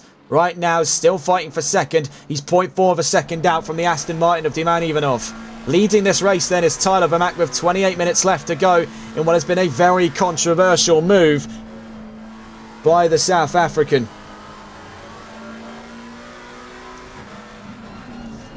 Down into turn 20 we go. The Aston getting the better line of the two. Wesley Kuiper, you can see the rears were struggling in that last lap gone. There was the effort by Vermaak to slow down out of turn 11, but with Kuiper over 90 degrees sideways, There was very little that he could have done without forfeiting that position to Diman Ivanov. Most people would tell you that would have been the right thing to do, but he's still got ambitions to chase and a point to prove. But now that's definitely been sullied by the incident we saw this lap just gone on lap 14. We're on a lap 15 then, and Kuiper's down to third in what has been a very sudden change in fate for the Dutchman, who's confidently led this race up until last lap gone. Ben Schiessman at the moment fighting with Lachok Richard for 11th position. The Brit and the Hungarian looking to clash heads here. 0.4 of a second out from one another out through turns 17 and 18. In sector 3 of the track, they're making their way down towards the line to start lap 15, where we just caught our front runners. Schiessman, who was caught up in an incident earlier on, I think that was with Marian Stoyanov, if memory serves correctly, has got minor damage over the nose of the 114 McLaren, but is making do with what he's got here. 32 seconds away from a potential look at a top 10. With 26 minutes left to go, it would take a DNF up in the top 10 to give him a top 10 finish, of which he'll have to fight vehemently against Lachok Richard to secure. Here's Diman Ivanov, who, if Vermaak even suggests the notion of moving over, he will take prime advantage of to take the lead of this race. Right now, it looks very, very close to the assumption that we could see a fifth new name adorn the list, but much to the chagrin of Wesley Kuiper, who already was questioning his place in the series. This is not going to be doing much to help him in this situation. He's definitely going to have felt like he's had a race win robbed off of him there. To give some credit on both sides of this, obviously maintaining neutrality in this argument very clearly is going to go to the stewards by the end of this race. You did see that after the collision, Vermaak did slow all the way down, but sizing that Ivanov was right on the pursuit of these two, and it would have took too long for Kuiper to correct that car. He decided to take off, but it's still not a good look either way you swing it. Right now, Vermaak leads this race, but is 200 slower than Diman Ivanov. So it looks like retribution could be on its way in the court of Diman Ivanov. The number one Aston Martin has been a very consistent visitor of the podium for the last couple of races here. He's been dangerously close to the championship lead. It could be prime time for him very, very soon. That gap between himself and Jason Bush is going to come all the way down. If he can finish in second, it'll come down even further if he gets up to first. He's only 2 seconds away from doing so, but bear in mind, he's got to size up how exactly does he go about defending. What I would make the assessment right now is the angriest driver on this grid. Wesley Kuiper, in the next opportunity he gets, is very, very unlikely to be taking prisoners on this one. It's going to be cutthroat if he gets himself side by side with anyone on the track now after that move here at turn 11. Right now, though, what was 2.2 seconds drops to 1.7. Of course, some of that will be made back up by the leading Ford. In the court of the Aston Martin, though, he's caught right in a place he doesn't want to be. He's got ever so slightly more straight line than the McLaren. Doesn't have anywhere near the manoeuvrability, but has just enough of a jack-of-all-trades mentality with the Aston to be slightly faster, come everything said and done at the checkered flag, to be faster than Tyler Vermaak. So this is going to make for an incredibly interesting top three fight at the moment. All of them separated by around 1.5 seconds to one another here. You can see in the background as well, Hayden Prodger waiting to pick up on the pieces on what could be an incredibly easy podium if things go south between our top three. And what a controversial midway incident we've seen so far. Diman Ivanov is a mere bystander to this one, but has taken great advantage to put himself ever closer to his first career win in the Sunday League. One of the new talents to have joined us for Season 2, Ivanov has become a name to remember in that Aston Martin. We'll catch up with these three in a moment's time, as it's currently now a second between Kuiper and Ivanov. The gap closer now in the fight, potentially for second place, but we will catch up as we take a look around the field. This is his fellow Aston and fellow Bulgarian driver in the Bulgarian GT team. This is Marian Stoyanov, who's not had the best of races today, remains in now provisionally last, as I believe now the number 18 is out of this race, that being Julio Bahena in the number 18 Ford Mustang. Stoyanov backing up the field, the number 66. Speaking of Astons, Christian Lebay is in 7th in the V12 Vantage. Another solid points finish for last season's champion. Right now ahead of the current championship leader Jason Bush, and by some way there, 5.6 seconds between the two retro machines, the Aston V12 Vantage and the Lexus RCF. Francois Dubont, one of two parties involved in that infamous fight for 5th, now has premier advantage. 4 seconds up the field from fellow Belgian Axel Cassier. That was a grand fight to kick off this round. Looking around the field as well. Here's Kevin Quain, another Ford Mustang into the fray here and inside the top 10 with Malois Racing. It's going to be a grand day here for the Malois team. Vermaak at the moment then leads this race in the number 94 on our graphics here says the number 5, a new race leader. After that controversial incident down at turn 11, there was the efforts made by Vermaak to try and give it back, but seeing that Ivanov was right on the horizon and not willing to lose out the leading position, he's fought against his own moral code here to keep himself up in the first, and it is a very controversial lead of this race. But we'll see where things go in the next 22 minutes, as we are slowly seeing the proceedings towards a fight for first, as Diman Ivanov is towing Wesley Kuiper all the way into the sights here on Tyler Vermaak's leading position of this race. This could be a very dramatic end to round 5 on our hands, but we've got 21.5 minutes left to go as we now check in. This is with Hayden Prodger in the 222 Ferrari. On that last lap there was ever so slightly faster than Wesley Kuiper ahead of him. Pace is stabilising inside the top 5 at the moment. In and around the high 208s for most laps at the moment between these drivers. Things getting a little bit mellow now. It's going to take for good consistency and grit now to decide decisions. Decide positions in the last 21 minutes of racing. Drive-through penalty has been dished out for James Mason. He'll be very, very unhappy with that decision. The number 413 currently at the back of the top 10. That'll be a free position on the horizon then for Latchok Richard in the number 19 Porsche, who is now up and ahead of Ben Cheeseman. Last time we saw him, it was Cheeseman with advantage in the fight for 11th. This will now be for the fight of 10th position. They're 38 seconds down the road from James Mason, but on that run through the pit lane, that will more than half the gap, potentially bringing it into the fight of 10th position. We'll stay on board with these two for the time being, as it looks to be a rather lively one here just outside the top 10. We're watching with the leading of the two cars now. What was formerly the trailing car, the number 19 of Latchok Richard with Porsche, looks to fend off Ben Cheeseman down towards turn 1 at the Big Red. You can see over the rear spoiler there, just tucked in underneath, is the McLaren, looking for a much more aggressive line out through turn 1. You can see where he carries a lot more momentum than Richard's Porsche.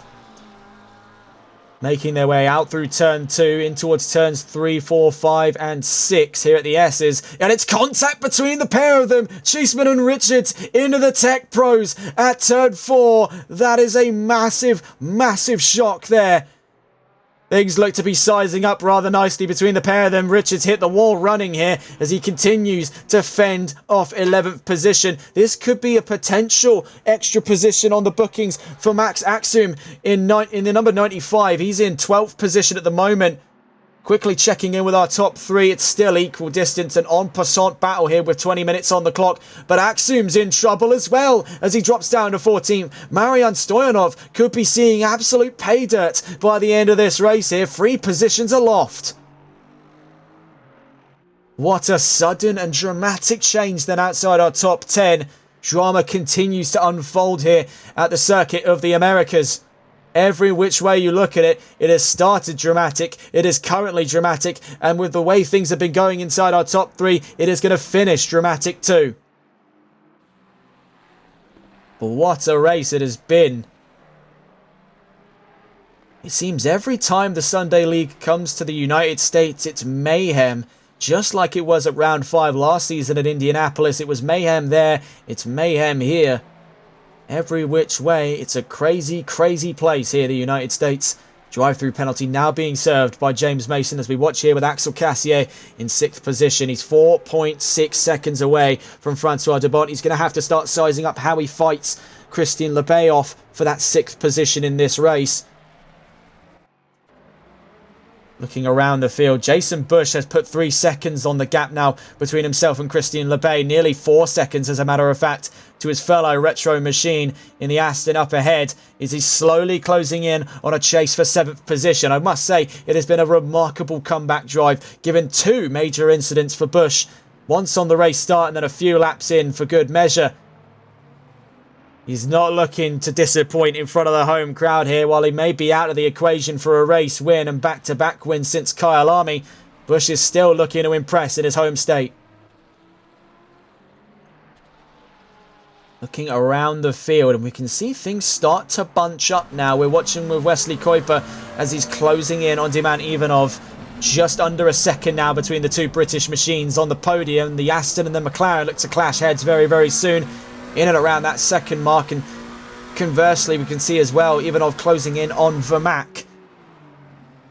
So a lot to consider coming into this at the moment. If Vermac takes the checkered flag, not only will it be a 5th new driver and 5th new machine in this championship, it'll also be one very controversially won by the South African. Conversely, if Ivanov takes the checkered flag, it spoils the manufacturers but adds to the drivers, as it's a 5th new name but not a new car, being the 2nd time Aston will win a race in this season after Ian Skeen's win at Bathurst.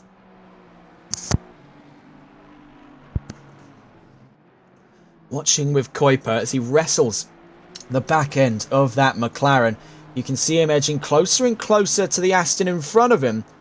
All the meanwhile, Vermac continues to plod on in first position, about 1.7 seconds up the road at most times to Diman Ivanov in the number 1 car.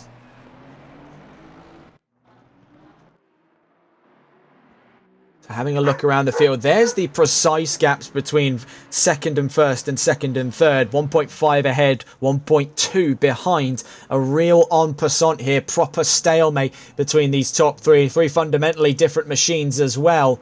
Aston v Ford v McLaren is a podium I wasn't expecting to say here in the Sunday League, but it seems that every time we've gone to the United States, I'm pleasantly surprised by the chaos it brings with. Out through turn 13 and 14 then, Ivanov closing the gap to bring it closer and closer here. We're going to stay on board with the number 1 as he closes in on Tyler Vermac. Same point here as Wesley Kuiper closes in on him. This could get very nasty in the last 15.5 minutes of racing here at the Circuit of the Americas.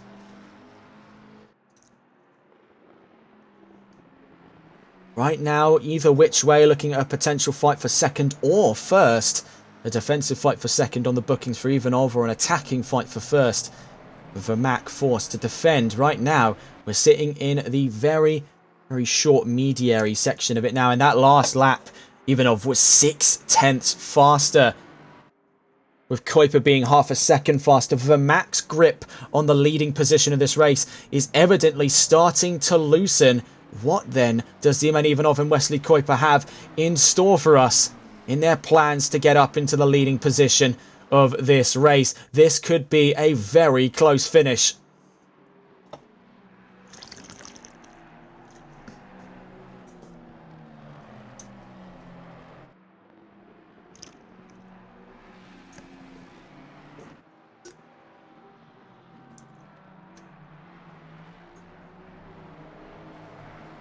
Up towards turn 9 and 10. That gap is now starting to close much quicker in the latter section between Kuiper and Ivanov, so we could be seeing a fight for 2nd here before we see another fight for the lead. We'll see what Sector 3 has in store for us here as we're into Sector 2 at the moment. That straight line helps mellow things out a little bit here. The Aston and the McLaren seem fairly close to one another on straight line speed. This is a real plateau section of the track for these 3 at the moment. The Ford, which normally has that premier straight line speed, best of the 3, is only gaining about 2/10 thereabouts on his way down towards turn 12, but he loses all of that in Sector 3, much to his own chagrin there. The Ford may be an absolute cannon, but right now in the Circuit of the Americas, could it be a glass cannon? Straight line speed is the one thing it's got at the moment, but manoeuvrability, it seems it's pitched on both sides by Aston and McLaren. Nonetheless, it's not to detract from Vermac's ability in this race. Minus that incident down at turn 11, he has still fought for this race lead, but it could be slipping out of his fingers here with very little time left to go. as we head out of turn 18. Kuiper now getting closer and closer to Diman Ivanov. We are looking now at the proceedings for a fight of second place. It's absolute chaos on the podium, but the yellow flags are out for the number 413. We're going to quickly check in here. That's James Mason at the back of the top 10, and it looks to be damage on that BMW and an incident down at turns 3 and 4. Ben Cheeseman has damage as well, but he's in 12th position, and he's happy with that at the moment. Marian Stoyanov 13th. We're back on with Ivanov, as I believe we may have lost Max Axiom as well. Actually, no, the number 95's down at turn 11, so we'll see where Axiom is in a moment's time there. We're back into green flag racing conditions as we head back into Sector 1 between our top 3 at the moment.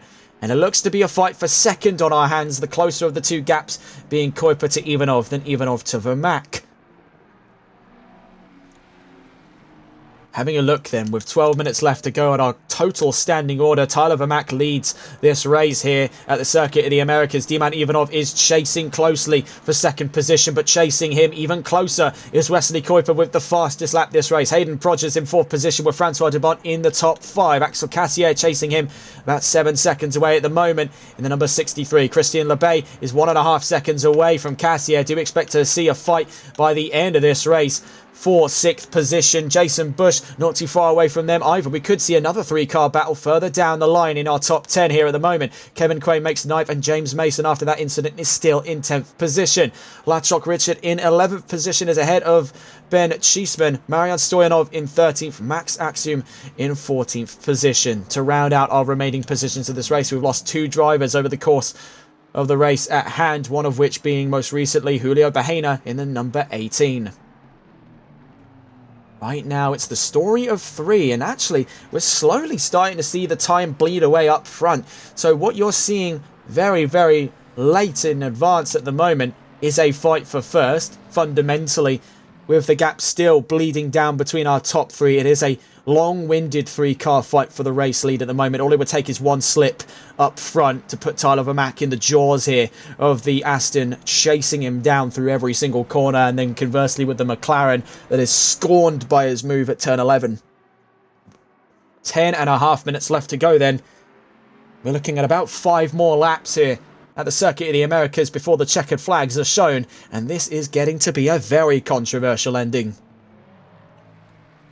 Intensity is going to ramp up exponentially now, lap after lap, as the laps start to become finite in number. We're on lap 23 at the moment. It's gone by quickly now. Each lap's going to tick by like a century for these drivers, especially with the mounting intensity now to make position by the end of this race. Tyler Vermaak's opened the taps and is up to 1.5 seconds away. Nearly 2 seconds, as a matter of fact, on Diman Ivanov, who is now having to size up how does he hold off Wesley Kuiper. He's took great advantage of the incident between the leading two to put himself in such a strong position in the championship. He's putting himself ever closer to leading with Aston Martin and ahead of his championship rival at hand, Jason Bush in the 33.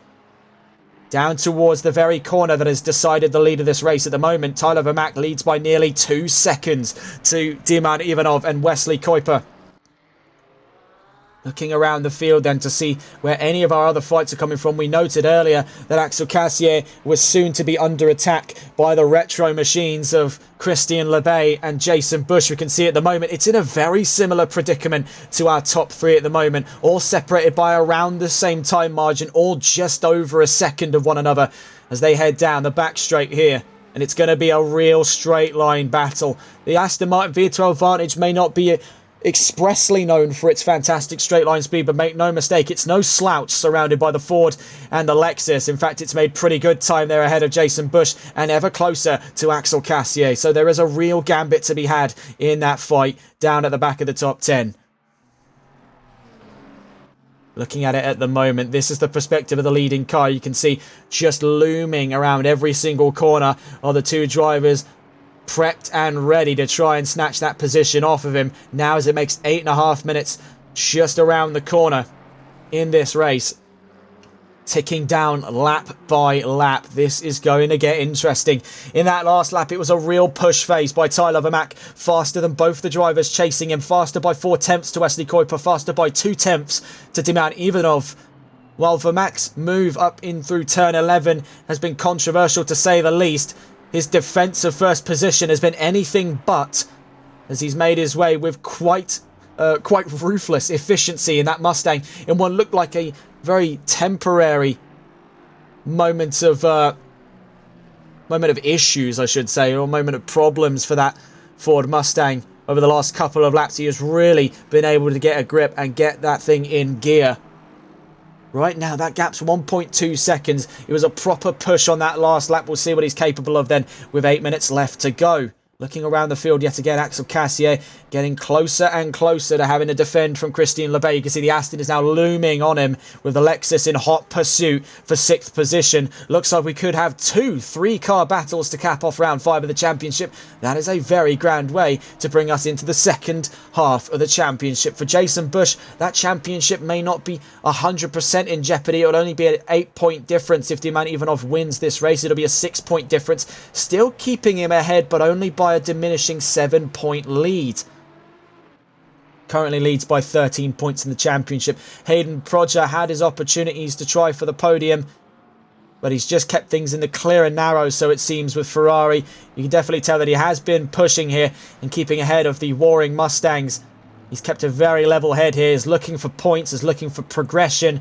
Circuit of the Americas is seldom a track anyone really seems to outwardly enjoy, let alone Prodger, who during his time in Formula 1 had quite a mixed opinion of the Circuit of the Americas in the F1 calendar. Max Axiom then, on his first race, has had plenty of lessons to learn. Hopefully we get to see him in the next round at Le Castellet. Hoping to see more and more drivers make their way into the championship. It's one of the lowest attendance records we've had all season, and hoping to see more heading into the second half. Not many people like the Circuit of the Americas, so it's going to be another Marmite track on the horizon. So do expect another small grid for round 6 of the championship at the Circuit Paul Ricard. Right now, though, you can see Stoyanov was in the way there of our leading 2, becomes the leading 3. Now 1.7 seconds away from Diman Ivanov. Wesley Kuiper on the back of the podium, still not happy with this result, even though he's taking home a very secure podium position at the current standing of it with 6 minutes left to go. He knows what could have been, and he knows what he's been snatched off of. He's not going to be happy with that one. Diman Ivanov still within that 1.5 second bracket to the leading car. Tyler Vermack is on the cusp of making 5 drivers in a row, 5 cars in a row, all different in this championship. But what a controversial midway we're seeing at the moment. Vermack, of course, is also inside that top 10. And so too is Kuiper, very close to one another, as a matter of fact. 9th and 10th respectively. Diman Ivanov is 2nd in the championship, looking to keep the gap ahead of Francois Dubont, who is 2 positions behind him. 3 positions, 2 cars. That gap is dropping, though, especially as we get to the concertina at turn 13 and 14. Heading into sector 3 is where Vermack bleeds a lot of time, and that's been compounded by the introduction of lapped traffic there. Ben Cheeseman does force a wedge there into Ivanov's line, but so too does it for Tyler Vermack as he drops now down to within a second of Diman Ivanov.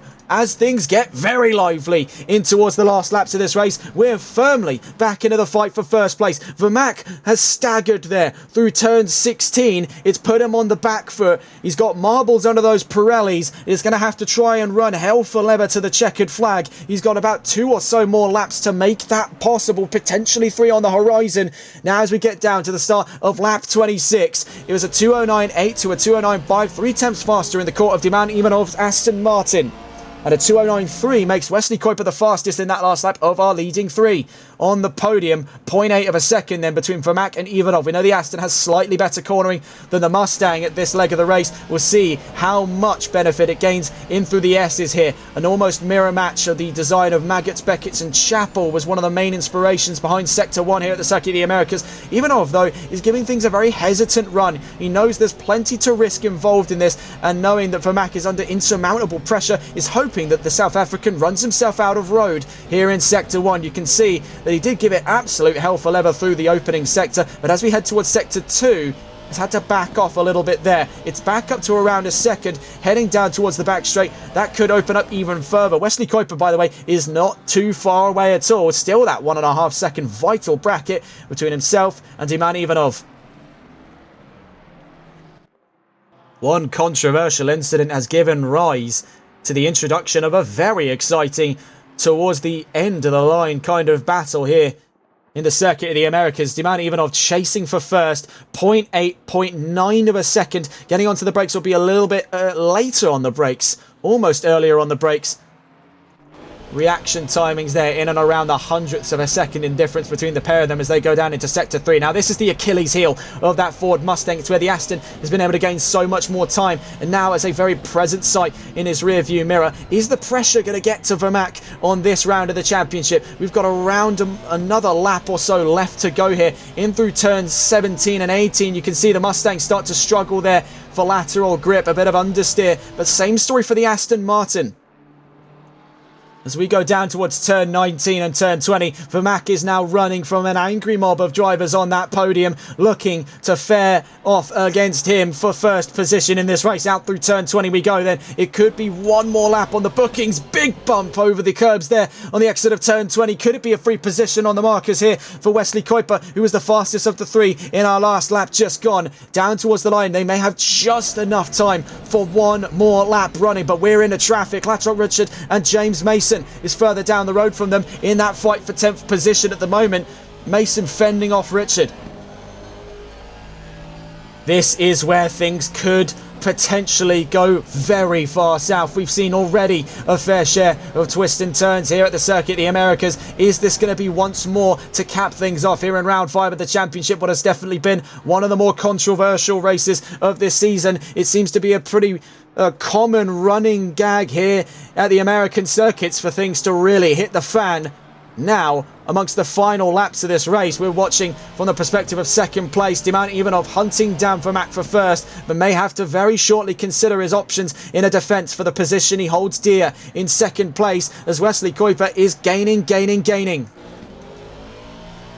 You can see as well Mason and Richard backing off there. They're on the left-hand side of the road for Tyler Vermaak as he comes barreling down towards turn 12. You can see those two, despite being in the blue flag conditions, are not sparing the battle whatsoever. Down towards turn 12 we go, very near the race leader, but it's forcing a wedge here between first and second, and moreover it's pushing second back into third. So we're looking fundamentally here at the fight for second position between Kuiper and Ivanov. What can the 111 do? There's traffic in the way. This is the Deus Ex that Tyler Vermaak has been waiting for at the very last moment of the race here in round 5 of the championship. Let's try and get on board with the leading car here as we quickly see what goes on in the fight between LeBay and Bush, as Bush, some time ago mind you, has gotten past LeBay. Getting on board then with Tyler Vermaak. It might just be one more lap into the fray for the leading South African in the number 94 Ford Mustang. Down across the line, very nearly there before the final lap. Now across the start-finish line with 3 seconds to spare. That gives us one more lap here. Vermaak has got the world resting on his shoulders, with Ivanov and Kuiper chasing him through every single corner. It's been a very controversial decision in the making here for Vermaak, but he has elevated that to a stern defence of the race lead, making his way around Sector 1 for the final time, I should say. In first position. Out through turns 7 and 8, now down towards turns 9 and 10. As we get around turn 8 here, Vermaak is bleeding time on the last lap to Demand Ivanov and Wesley Kuiper. Is he just far enough ahead here to claim victory at the Circuit of the Americas? It is going to take this entire lap to tell you different. 1.3 seconds the gap between first and second at the moment. Out through turn 11 we go. Ivanov still in pursuit. Kuiper hunting down on the podium. You can see all of our cars on the podium here on the same stretch of the track. Further behind them you can also see as well Francois Dupont and Hayden Proger, 2.7 seconds apart from one another. Tyler Vermaak taking it down towards turn 12.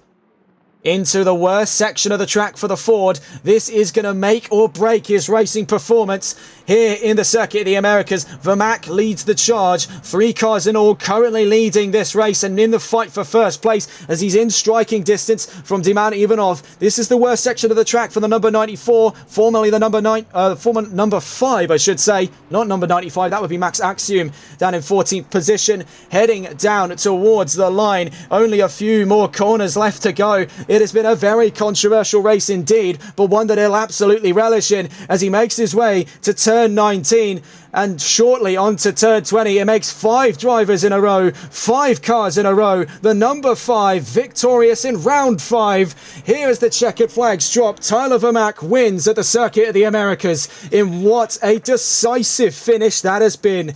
Diman Ivanov in second place, Wesley Kuiper in third, reluctantly so at the end of the line there after that incident down at turn 12. Hayden Prodger takes a very strong 4th place finish. Francois Dumont fights tooth and nail against Axel Cassier for the top 5 finish. What an end to this race. Jason Bush on a very strong comeback drive today after a myriad of incidents will still maintain a slimming lead of Season 2's championship standings heading into the Circuit Paul Ricard. We'll get a full rundown of our finishing order in a moment's time, but there's been plenty of drama, plenty of controversy, but as the checkered flag drops, Vermaak is victorious in Austin. 7:06 next down to the line. Kevin Quain looks to take 9th here. He's inside the top 10. Another strong result for the Malois team.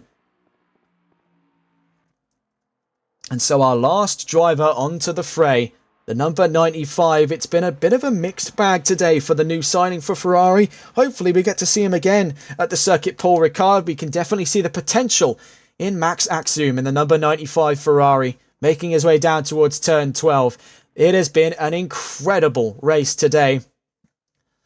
As we can see, the paddock there now adorned with all of our remaining cars. We did have 2 DNFs over the course of this race, if memory serves. 14 cars crossed the checkered flag with 16 cars starting. We did lose Julio Bahena, but we're looking to find who else did we lose in this race as well. But what a race that has been. A proper thrill ride all the way to the checkered flag. What I don't doubt is going to be a contested victory is one that Tyler Vermaak will absolutely revel in for the time being. The South African missed out on his chance to take glory in his home race. Is going to take it off the championship leader and then once more take it off of Ivanov and Kuiper at their chances for potential front row success. A new race winner, 5 races in a row, 5 different machines and now 5 different drivers. This is Ford's first race win since round 5 last season at Indianapolis. It seems the number 5 and the United States go hand in hand for Ford's success. What an end to this race then. Poetry in motion by our top 3 there. A very controversial decision at the checkered flag, one that I don't doubt is going to go away anytime soon. As we see there, 2 DNFs at the end of the race. Julio Bahena and Mike Wade we sadly missed out on seeing in this race as well after a fairly strong qualifying. What an end to the race then. A results up on the left-hand side of the screen. Heading into La Castellet next weekend is going to make a very interesting start to the second half of the championship. Getting a look further down the line then for what is coming up in the next 5 weeks of racing here on the NLRL Sunday League Season 2. Paul Ricard, of course, round 6 we've mentioned already. Imola becomes round 7. Silverstone, we go back to the United Kingdom for round 8. Watkins Glen, we're back in the United States for round 9. And we're back in Italy for Monza at the season finale. Nonetheless, it has been a fantastic race today. And what a way to cap off the racing weekend. A great result by Tyler Vermaak. Well done to everyone on the podium. Well done to everyone who got to the checkered flag. And what a fantastic series of races we've been able to cover this week. Fantastic stuff out of the Nürburgring on Wednesday, and VSR Phoenix will be going to their final round this coming Wednesday at Suzuka. A great penultimate round in Kyalami in the NLRL Console Endurance Series. We'll be going to that we're going to the final round of that, I should say, at the Nürburgring at the end of the month. But what a way to cap off the opening half, heading into the second half of this fantastic season. 5 in a row now. Great stuff. That's all from us here on TRTN. Have a wonderful rest of your evening. Take care and good night.